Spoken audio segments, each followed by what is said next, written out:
हाँ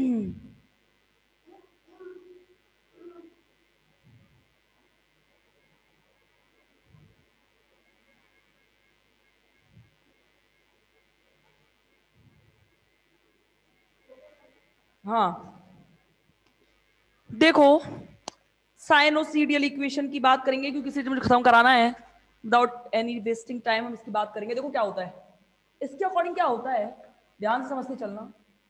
कोई भी इलेक्ट्रॉन है, डी ब्रोगली को इसलिए पहले समझाया मैंने कि ये काम आएगा। क्या कहा कि कोई भी इलेक्ट्रॉन है वो तरंग के समान व्यवहार करता है। किसके समान? तरंग के समान व्यवहार करता है। यानी कि अगर तरंग के समान व्यवहार करता है तो डेफिनेटली उसमें कोई ना कोई तरंग लंबाई संबद्ध होगी। तरंग लंबाई उसमें निहित होती है। इलेक्ट्रॉन तरंग के समान व्यवहार कर रहा है, और अगर इलेक्ट्रॉन तरंग के समान व्यवहार कर रहा है तो डेफिनेटली उसमें क्या होंगी, उसमें क्या होगी, उसमें कोई ना कोई तरंग लंबाई निहित होगी। अब देखना, तो इसने क्या किया साइनोसीडियल ने, साइनोसीडियल इसे कहते हैं, इसका नाम है, श्रोडिंगर ने दिया था ये इक्वेशन, ठीक है ना, तो श्रोडिंगर के नाम से जाना जाता है। तो इसने क्या कहा, इसने इसकी तुलना एक तनी हुई डोरी से कर दी कि एक कोई डोरी है जो बिल्कुल तनी हुई है स्ट्रेट में। तो इन्होंने कहा कि ये तनी हुई डोरी इस प्रकार है। अरे ये तरंग ऐसे तो बनते हैं। ये वाला एक फेज ले लिया, तरंग के समान व्यवहार कर रहा है तो इसका एक फेज ले लिया है मैंने, उठा लिया। एक श्रृंग उठा लो या एक गर्त उठा लो, मैंने एक श्रृंग उठा लिया है। इन्होंने कहा कि ये जो है एक फंक्शन है फाई, जो एक्स और टी का फलन है। किसका फलन है? एक्स और टी का फलन है। यहां से लेके यहां तक की दूरी कहलाती है एक्स, यानी कि मूल बिंदु से मध्य की दूरी क्या कहलाती है? एक्स कहलाती है। तो क्या किया कि अगर मैं इसकी बात करूं तो इसके लिए एक इक्वेशन दिया साइनोसीडियल ने। इन्होंने कहा ये इक्वेशन क्या होता है, ये याद रखना है, ठीक है। Del two phi over del x square equal to 1/v² del two phi over del T square, ठीक है। डेल टू फाई ओवर, ये ध्यान रखना, मैं आपसे पहले ही कह रही हूं ये इक्वेशन याद करनी रहेगी। हम इन दोनों की वैल्यू निकालेंगे बस इस इक्वेशन की सहायता से।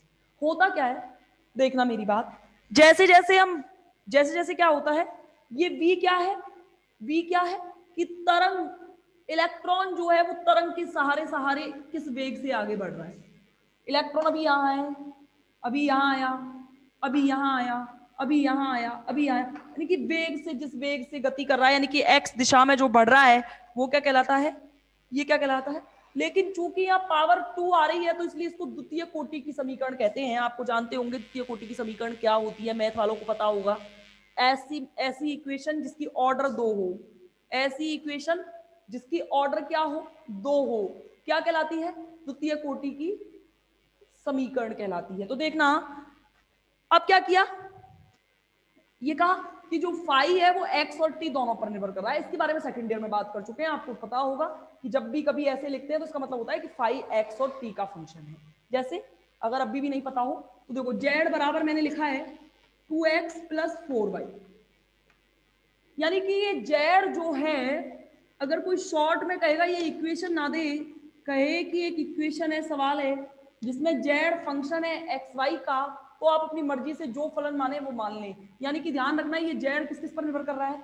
एक्स और वाई पर। ऐसे ही मैंने फाई की कहा, तो फाई किस किस पर निर्भर कर रहा है? एक्स और टी पर। तो इसने कहा ठीक है, फाई ऑफ एक्स किस किस का फंक्शन है? एक तो फंक्शन है एक्स का, इंटू एक फंक्शन है किसका?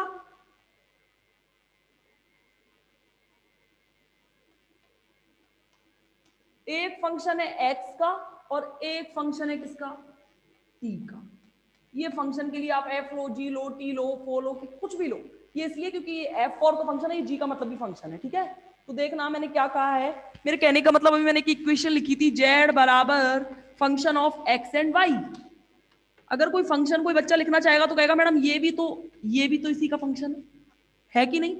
ये इसी का ही तो उदाहरण है, ये वाला उदाहरण इसी का ही तो है। तो इसको कैसे लिख सकते हैं, z बराबर, मैडम ये फंक्शन x का भी है और मैडम ये फंक्शन y का भी है, यानी कि कोई ऐसा फंक्शन है जिसमें x भी निहित है और t भी निहित है। ठीक है, ये मेरा मतलब था। ये था समीकरण 2। क्या था, समीकरण 2। अब देखना, चूंकि समीकरण हम इस इलेक्ट्रॉन की तुलना एक तने हुए तार से कर रहे हैं, किससे कर रहे हैं, तने हुए तार से कर रहे हैं, तो आपको ध्यान होगा मैंने वहां पे एक इक्वेशन बताई थी, कहां पे, यूनिट 3 स्पेक्ट्रोस्कोपी के अंदर, जब हम बात कर रहे थे ध्रुवता समीकरण की।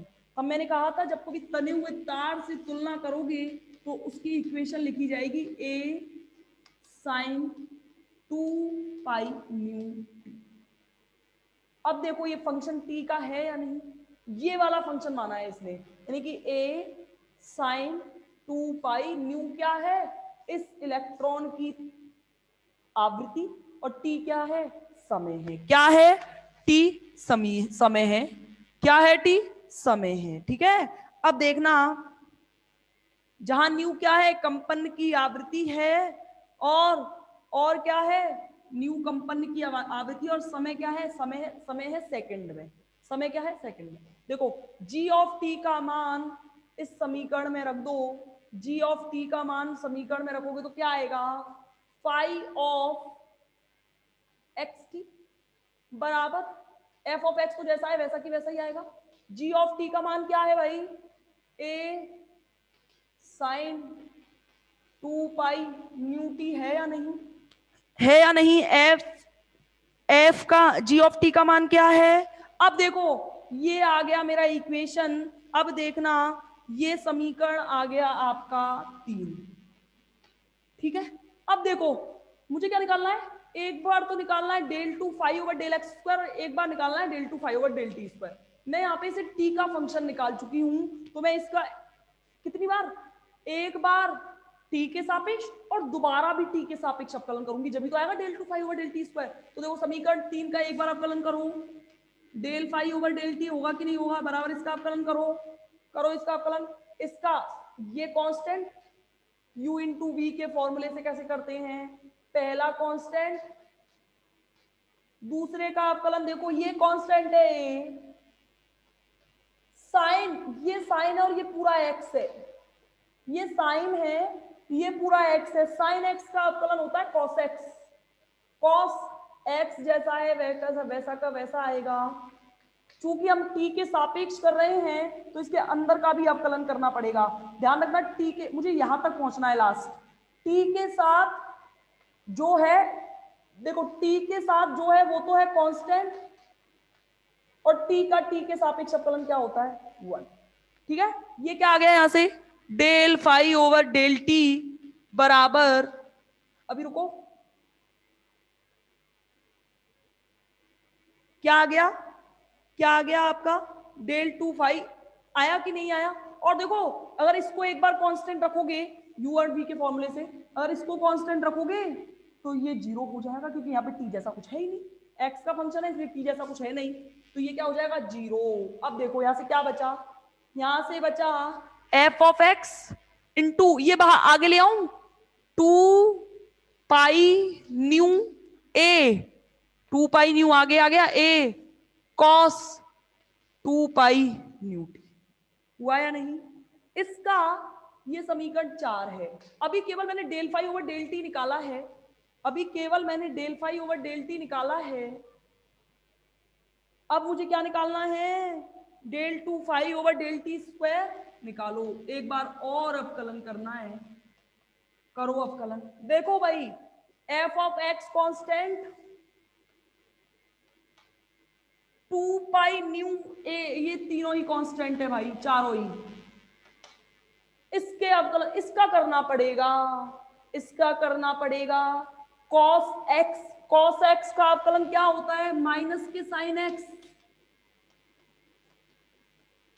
चूंकि मुझे टी तक पहुंचना है,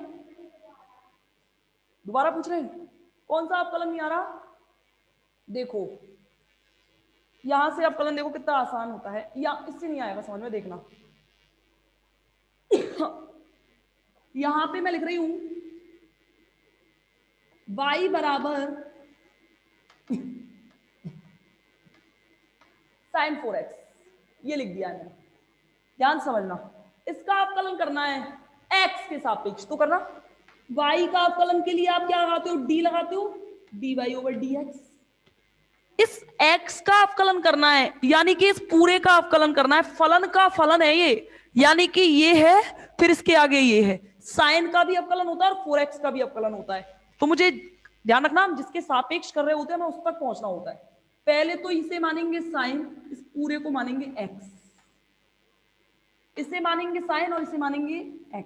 साइन x का अवकलन क्या होगा, cos x इंटू, जब तक मेरा अवकलन खत्म नहीं हो जाता तब तक इंटू आना है, इंटू इस 4x का अवकलन x के रिस्पेक्ट में क्या होगा, 4x का अवकलन x के रिस्पेक्ट में क्या होगा, x का अवकलन तो 1 होना है और उसके साथ की संख्या क्या है, कांस्टेंट।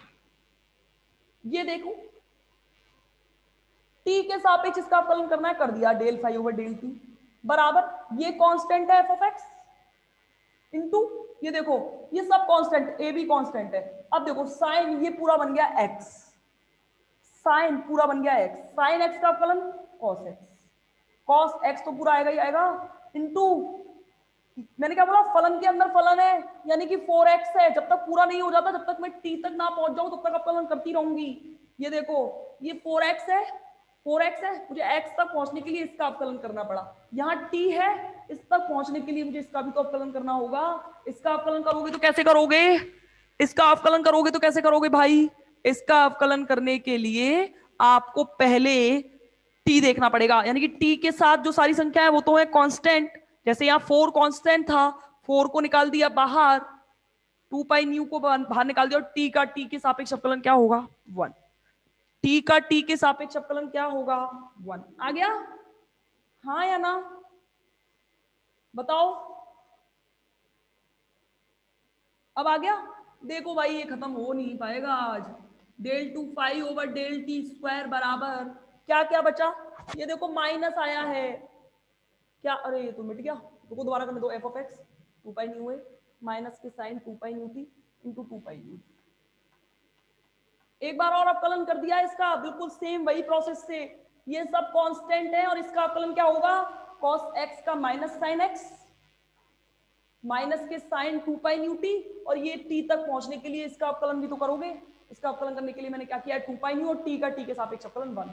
तो देखो यहाँ से क्या बचा, माइनस क्या क्या बचा, यहाँ से बचा आपका 2 पाई न्यू बाहर आएगा, 4 पाई स्क्वायर न्यू स्क्वायर हो जाएगा, यानी कि ये बचेगा f of x 4 pi square nu square, यही तो बचेगा, a माइनस बाहर ले लिया है, साइन 2 पाई न्यू टी आ गई इसकी वैल्यू, आई कि नहीं आई, a sine 2 pi nu t आई कि नहीं आई बताओ भाई, ठीक है ठीक है। अच्छा ध्यान करो, ध्यान करो, ये क्या था, g ऑफ t बराबर मैंने क्या लिखा था, a sine 2 pi nu t, starting में मान के चली थी ना मैं, उसी का तो अवकलन करते आ रहे हैं हम।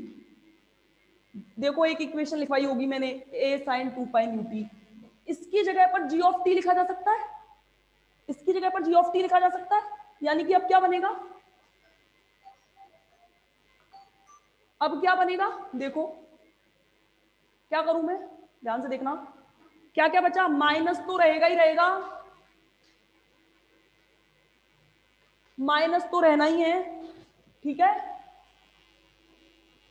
एफ ऑफ एक्स रहना ही है, एफ ऑफ एक्स से कोई मतलब नहीं, 4 पाई न्यू स्क्वायर रहना ही रहना है, ये a sine 2 pi nu t की जगह पर क्या लिख सकते हो, g ऑफ t लिख सकते हो या नहीं, g ऑफ t लिखा जा सकता है या नहीं बताओ, हाँ या ना, यहां तक कोई दिक्कत है क्या,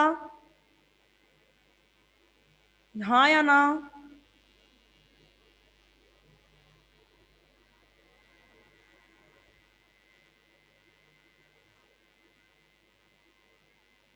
देखना अब आगे, अब देखो, अब ये तो निकाल लिया मैंने del 2 phi over del X, ये आ गया मेरा del 2 phi over del T square, आ गया ना। अब मुझे और क्या निकालना है, del 2 phi over del x square, तो देखो ध्यान करो, फाई ऑफ एक्स टी मैंने क्या लिखा था, क्या लिखा था, मैंने लिखा था ये फंक्शन है एफ ऑफ एक्स का और जी ऑफ टी का, ये समीकरण लिखा था ना, इसका अवकलन करो, del two five over del x square निकालना है ना, एक बार लिखो del phi over del x, करो अवकलन एक बार एक्स के रिस्पेक्ट में, एक्स के रिस्पेक्ट में अवकलन करोगे तो टी वाला तो कांस्टेंट रहना ही है, और इसका क्या हो जाएगा, del f of x upon del x, होगा या नहीं होगा, एक्स के रिस्पेक्ट में अवकलन देख लो भाई, कोई दिक्कत है क्या, ये तो रहा कांस्टेंट क्योंकि टी का फंक्शन है, इसका कैसे करेंगे, del f of x upon del x, एक बार और करना है, एक बार और करो, इस बार वापस से जी ऑफ टी कांस्टेंट, और इसका अवकलन क्या होगा, del two F of x upon del x square. आ गई, सारी वैल्यूज मुझे मिल चुकी हैं, सारी वैल्यूज मुझे मिल चुकी हैं, तो देखना, अब देखना यहां तक कोई दिक्कत है किसी को, कोई दिक्कत है क्या,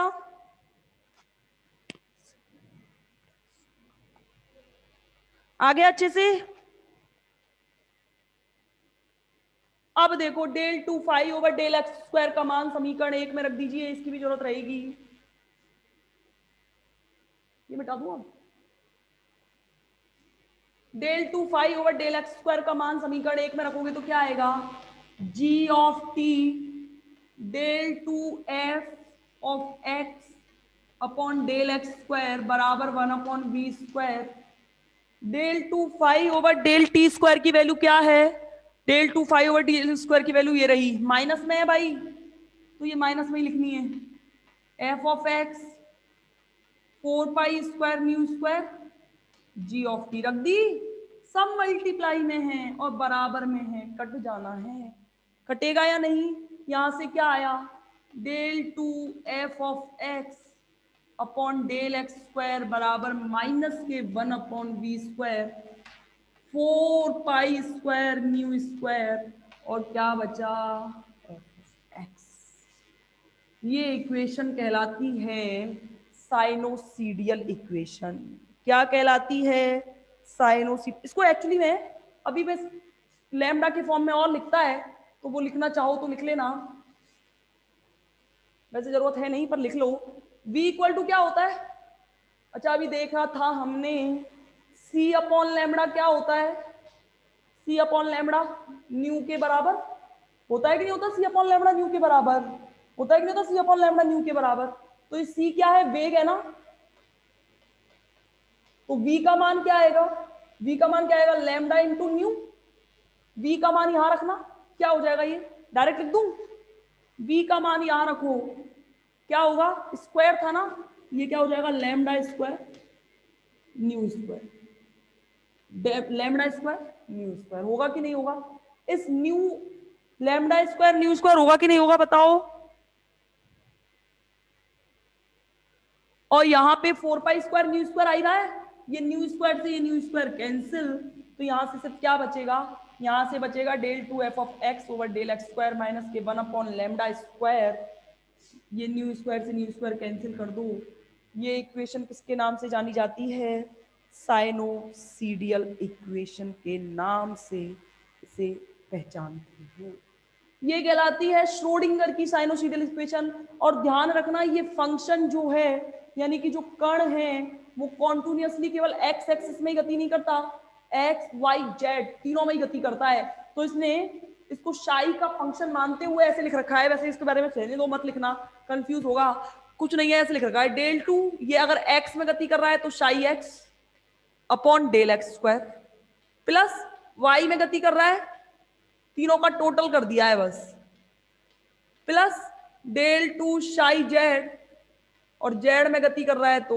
डेल जेड स्क्वायर बराबर 4 pi square F of x, F of x अगर एक्स के लिए ले रखा है तो बस केवल शाई मान लिया है इसने, एक्स के लिए लो तो शाई, एक्स के लिए हो तो एक्स के लिए लो तो शाई, वाई के लिए हो तो शाई वाई, एक्चुअली हम एक्स में ही मानते हैं, हम एक्स में सॉल्व करते आए हैं, इसे शाई एक्स भी लिख सकते हैं, ये कहलाती है किसकी, साइनोसीडियल इक्वेशन के नाम से इसे जानते हैं, क्या कहलाती है ये, साइनोसीडियल इक्वेशन कहलाती है।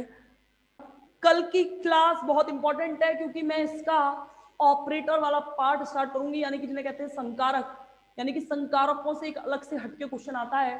तो स्पेशली फॉर बोथ क्लासेस, वो बोथ मीडियम स्टूडेंट्स, यानी कि मेरे कहने का मतलब क्या है कि साइंस वाले मैथ वाले भी लें और बायो वाले भी लें। कल की क्लास अर्जेंट रहेगी। कल देखो, कल ऑपरेटर खत्म करवाऊंगी, कल फ्राइडे है, कल ऑपरेटर्स खत्म करवाऊंगी, और ऑपरेटर के साथ साथ हो सकता है क्वांटम मैकेनिक्स के, यानी कि क्वांटम मैकेनिक्स के अभिग्रहित भी करवा दूं, यानी क्वांटम यांत्रिकी के अभिग्रहित भी करवा दूं। और इसके बाद में एक लास्ट क्वेश्चन बचेगा आपका 1D बॉक्स में गति किसी कण की।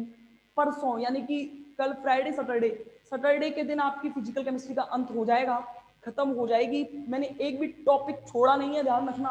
तो आपसे भी उम्मीद करती हूँ कि आप भी मत छोड़ के आना। लास्ट लेक्चर में इसके बारे में बात करूंगी मैं। कल की क्लास में मुलाकात होगी सेकंड लास्ट टॉपिक्स यूनिट की। ठीक है, एक टॉपिक और है, इसके बाद एक और बचा है। ठीक है, चलो कल मिलते हैं।